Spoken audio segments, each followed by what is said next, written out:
यह प्रवचन स्वर्ग आश्रम वट वृक्ष प्रातःकाल दिनांक 31 मई सन 1943 को हुआ। सुनाने वाले का भी कल्याण, सुनने वाले का भी कल्याण।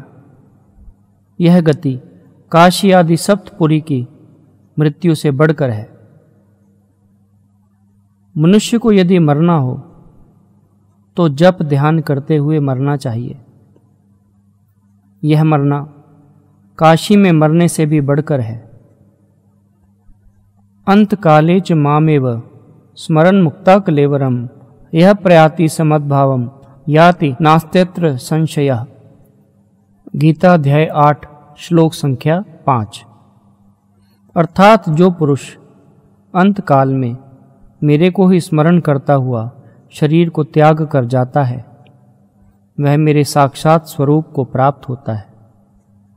इसमें कुछ भी संशय नहीं है। प्रभु, मैं साक्षात दर्शन का पात्र नहीं हूं, तो हे प्रभु, अंत काल में आपकी स्मृति तो दे दो। सारे जन्म के किए हुए शुभ कर्मों के बदले में यह सौदा होता हो तो कर लो। भगवान से कुछ नहीं मांगना चाहिए, पर मांगो तो यह मांग लो। बाली की बात याद आती है। अब तो प्रभु यही कृपा करो कि जिस जिस योनि में अपने कर्मों के अनुसार जन्म लूं, उस योनि में आप में प्रेम हो और आपके चरणों में अनुराग हो। बाली में कितना स्वार्थ त्याग है। इसलिए भगवान ने बाली को परम धाम भेज दिया।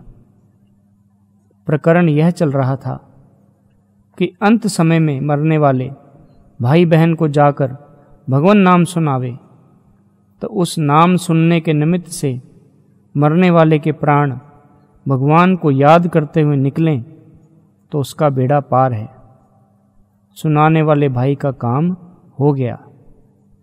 अंत काल की यह गति काशी में मरने से भी बढ़कर है, सप्तपुरियों से भी बढ़कर है। सप्तपुरियों के नाम यह हैं: अयोध्या, मथुरा, मायापुरी। मायापुरी कनखल हरिद्वार से लेकर लक्ष्मण झूले तक के क्षेत्र को कहते हैं। काशी, कांची यानी तमिलनाडु, अवंतिका अर्थात उज्जैन और द्वारकापुरी। काशी में जो पापी मरता है उसे पाप का दंड भुगताकर मुक्ति दी जाती है। 36,000 वर्ष तक की पाप भुगतने की अवधि है। पर जो भगवान के नाम, रूप, गुण, प्रभाव, तत्व और रहस्य को याद करता हुआ जाता है, वह तो तत्काल ही मुक्त हो जाता है। उसकी सद्यो मुक्ति हो जाती, चाहे वह काशी में ना मरकर हरिजन के घर में ही मरे। गीता कहती है, अंत काले च मामेव। गीता अध्याय 8 श्लोक संख्या 5। यह कोई रियायत की बात नहीं है, यह भगवान का सामान्य कानून है। यम यम वापि स्मरण भावम त्यजत तंते कलेवरम तम तमैवेति कौन्तेय सदा तद्भाव भावितः। गीता अध्याय 8 श्लोक संख्या 6। अर्थात यह मनुष्य अंत काल में जिस जिस भी भाव को स्मरण करता हुआ शरीर को त्यागता है, उसको ही प्राप्त होता है। परंतु सदा जिस भाव का चिंतन करता है, प्रायः अंत काल में भी उसी का स्मरण होता है। कुत्ते को याद अर्थात मनन करता हुआ जाता है तो कुत्ता बनता है। गधे को याद करता है तो गधा बनता है। ऐसे ही भगवान के लिए भी यही कानून है कि भगवान को याद करता हुआ जो जाता है वह भगवान को प्राप्त होता है। डॉक्टरी दवाई में ब्रांडी अर्थात मदिरा होती है, जिससे तामसी वृत्ति हो जाती है। मरते समय तामसी वृत्ति में रहने वाला व्यक्ति वृक्ष या पहाड़ बनता है। डॉक्टरी दवाई देने की अपेक्षा देशी, शुद्ध एवं पवित्र औषध देनी चाहिए। जीना होगा तो वैद्य की दवाई से ही जी जाएगा। डॉक्टरी दवाई से क्या फायदा। मरणासन व्यक्ति को भगवान नाम कीर्तन सुनाना चाहिए, जिससे उसकी आत्मा का कल्याण हो। भीष्म जी शरशैया पर पड़े हैं, अपने योग्य जल मांगते हैं। अर्जुन ने बाण मारकर गंगा जल प्रकट कर दिया।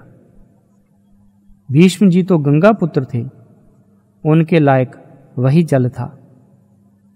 अंत समय में गंगा जल पिलाने से बुद्धि शुद्ध हो जाती है, अंतःकरण पवित्र हो जाता है, उसमें भगवान का भाव हो जाता है। वाणी से भगवान नाम उच्चारण करें। वाणी थक जावे तो श्वास से जप करें। मन से भगवान का ध्यान करें। हाथों से, मस्तक से भगवान को नमस्कार करें। कल्याण तो केवल भगवान के स्मरण से ही हो जाता है। भजन, ध्यान, नाम जप, किसी भी एक चीज से भगवान प्रसन्न हो जाते हैं। गीता जी में कहा है, यज्ञा नाम जप यज्ञोस्मि। गीता अध्याय 10 श्लोक संख्या 25। और यज्ञ सब साधन हैं, जप यज्ञ खास मेरा स्वरूप है, खास भगवान है। हमारी मृत्यु होने वाली हो तो सब चीज़ों की यानी भजन, ध्यान, जप सब की चेष्टा करें। दूसरे की मृत्यु का समय हो और हम लोगों को उसे भगवान नाम सुनाने का मौका मिल जाए तो बहुत ही आनंद की बात है। दूसरे को भोजन कराना एवं जरूरत पड़ने पर खुद त्याग करना, यह बहुत उच्च कोटि का भाव है। त्यागा शांतिरनंतरम। गीता अध्याय 12 श्लोक संख्या 12। अर्थात त्याग से तत्काल ही परम शांति होती है। जितना त्याग है उतना ही ऊंचा है। अगर आकाशवाणी हो जाए कि बोलो किस एक का कल्याण किया जाए, मुझको पूछेंगे तो मैं तो यही कहूँ कि प्रभु मुझको छोड़कर चाहे जिसका कर दो। यदि सब लोग यही बात कहें तो सबका कल्याण हो जाएगा, और यदि हम सब लोग यही कहें कि बस मेरा कर दो तो भगवान कहेंगे कि बस निर्णय करके बतलाओ किस एक का करें। निर्णय नहीं करेंगे तो भगवान चले जाएंगे। जो अपने कल्याण की बात छोड़कर दूसरे का कल्याण चाहता है, उसे मुक्ति का सदाव्रत बांटने का मौका मिलता है। मुक्त होना तो आराम चाहना है, अपने तो लोगों की सेवा मांगनी चाहिए। सदाव्रत बांटते ही रहें, स्वयं चाहे उपवास ही करें। इस उपवास में बड़ी शांति होती है, यह बड़ा अलौकिक आनंद है। यह प्रवचन पैड नंबर 86 पृष्ठ 23-24 से लिया गया है। नारायण नारायण नारायण श्रीमन नारायण नारायण नारायण नारायण श्रीमन नारायण नारायण नारायण नारायण नारायण नारायण नारायण नारायण नारायण नारायण नारायण नारायण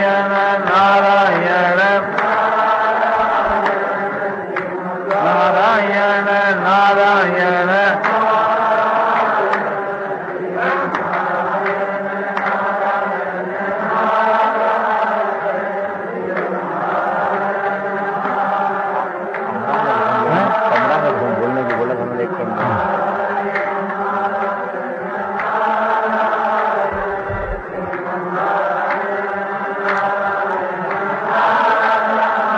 सियावर रामचंद्र की और मुक्तवंशी वाले की जय।